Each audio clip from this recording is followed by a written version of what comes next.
মালপোয়া পিঠা বানানোর জন্যে 2 বাটি ময়দা, 1 বাটি সুজি, 1 বাটি চিনি, 1 বাটি দুধ, 1 বাটি জল আর পরিমাণ মতো তেল।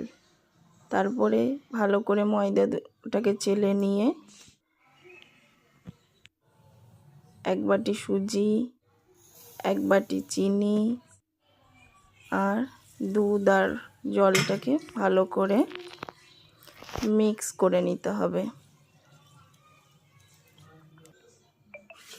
ভালো করে মিক্স হয়ে যাওয়ার পর আধ ঘন্টা এটাকে ঢেকে রেখে দিতে হবে।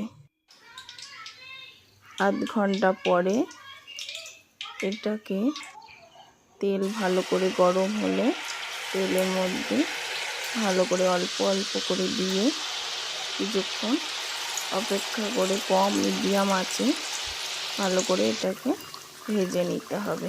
দেখুন কি সুন্দর পিঠাগুলো ফুলেছে। এরপর পিঠাগুলোকে এক পিঠ ভালো করে হয়ে গেলে অন্য পিঠ ভালো করে উল্টে ভালো করে একটু কম আঁচে ভেজে নিতে হবে। তাহলেই আমাদের মালপোয়া পিঠা তৈরি হয়ে যাবে। খেতে খুবই সুন্দর এবং টেস্টি। আপনারা একবার বানিয়ে